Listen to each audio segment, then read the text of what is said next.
ॐ श्री परमात्मने नमः। अथ तृतीयोऽध्यायः कर्मयोगः। अर्जुन उवाच ज्यायसि चेत् कर्मणस्ते मता बुद्धिर्जनार्दन तत्किं कर्मणि घोरे मां नियोजयसि केशव। व्यामिश्रेणेव वाक्येन बुद्धिं मोहयसीव मे तदेकं वद निश्चित्य येन श्रेयोऽहमाप्नुयाम्। श्रीभगवानुवाच लोकेऽस्मिन् द्विविधा निष्ठा पुरा प्रोक्ता मया नघ। ज्ञानयोगेन सांख्यानां कर्मयोगेन योगिनां न कर्मणामनारम्भान् नैष्कर्म्यं पुरुषोऽश्नुते न च सन्न्यस्सनादेव सिद्धिं समधिगच्छति। न हि कश्चित् क्षणमपि जातु तिष्ठत्य कर्मकृत् कार्यते ह्यवशः कर्म सर्वः प्रकृतिजैर्गुणैः।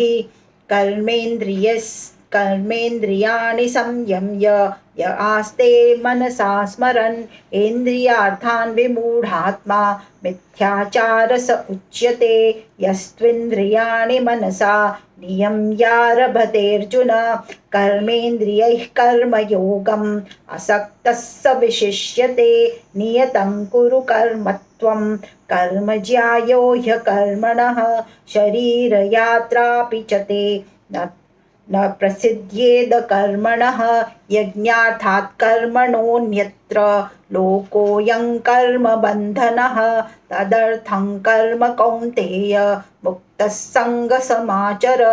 सह यज्ञाः प्रजाः सृष्ट्वा पुरोवाच प्रजापतिः अनेन प्रसविष्यध्वम् एष वोस्त्विष्टकामधुक् देवान् भावयतानेन ते देवा भावयन्तु वः। परस्परं भावयन्तः श्रेयः परमवाप्स्यथ। इष्टान् भोगान् हि वो देवाः दास्यन्ते यज्ञभाविताः तदैतान् प्रदायैभ्यः यो भुङ्क्तेस्तेन एव सः।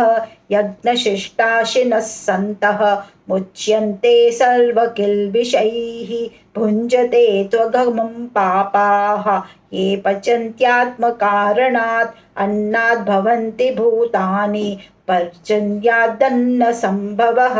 यज्ञाद् भवति पर्जन्यः यज्ञः कर्म समुद्भवम्।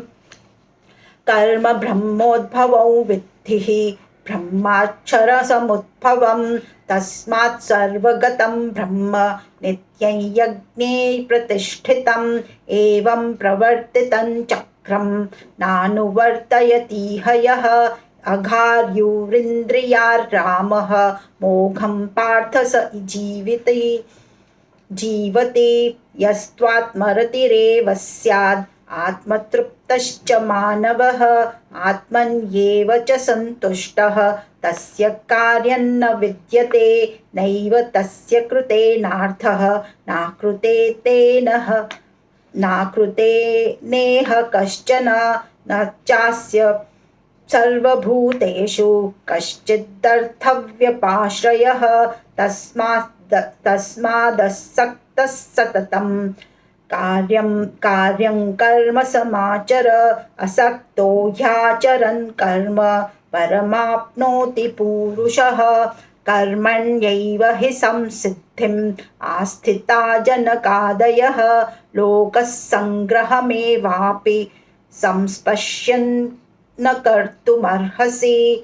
यद्यदाचरति श्रेष्ठः तत्तदेवेतरो जनः स यत्प्रमाणं कुरुते लोकस्तदनुवर्तते। न मे पार्थास्ति कर्तव्यं त्रिषु लोकेषु किञ्चन नानावाप्तमवाप्तव्यं वर्त एव च कर्मणि। यदि ह्ययन्न वर्त्येयं जातु कर्मण्यतन्द्रितः।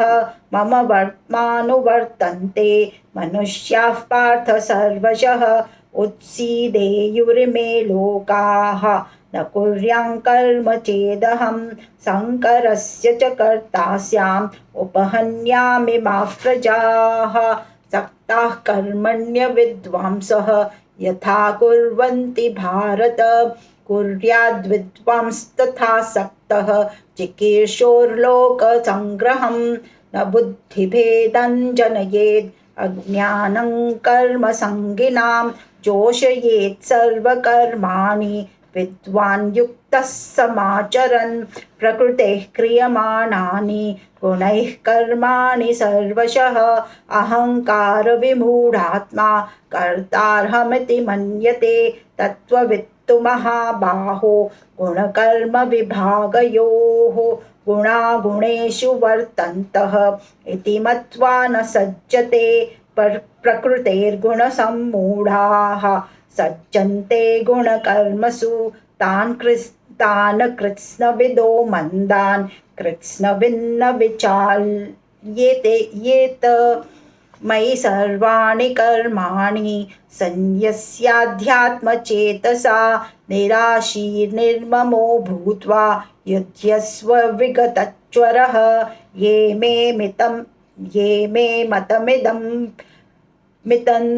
नित्यम् अनुतिष्ठन्ति मानवाः श्रद्धावन्तो न सूयन्तः मुच्यन्ते तेऽपि कर्मभिः ये त्वेददभ्यसूयन्तः नानुतिष्ठन्ति मे मतं सर्वज्ञानविमूढांस्तान् विद्धि नष्टान् चेतसः सदृशं चेष्टते स्वस्याः प्रकृतेर्ज्ञानवानपि प्रकृतिं यान्ति भूतानि निग्रहः किं करिष्यति इन्द्रियस्येन्द्रियस्यार्थे रागद्वेषौ व्यवस्थितौ तयोर्न वशमागच्छेत् तौ ह्यस्य परिपन्थिनौ श्रेयान् स्वधर्मो विगुणः परधर्मात् स्वनुष्ठितात् स्वधर्मे निधनं श्रेयः परधर्मो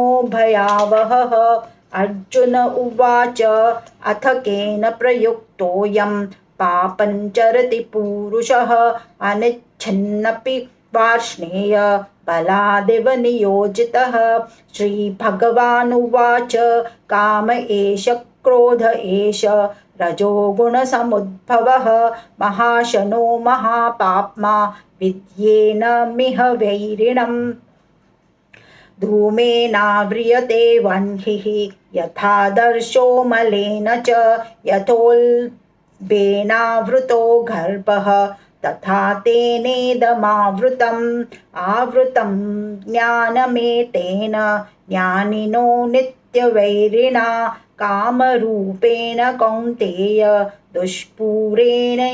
दुष्पूरेणानलेन च इन्द्रियाणि मनोबुद्धिः अस्याधिष्ठानमुच्यते एतैर्विमोहयत्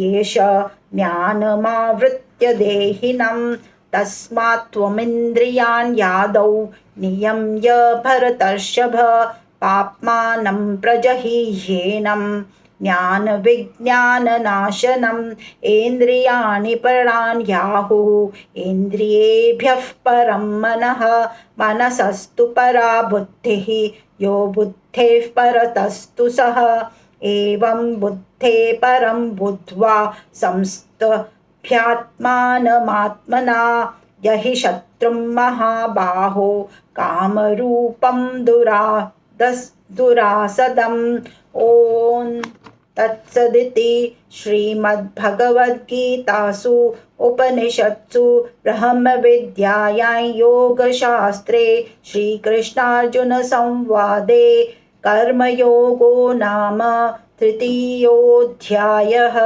सर्वधर्मान् परित्यज्य मामेकं शरणं व्रज अहं त्वा सर्वपापेभ्यः मोक्षयिष्यामि मा शुचः हरि ओं सर्वं कृष्णार्पणमस्तु।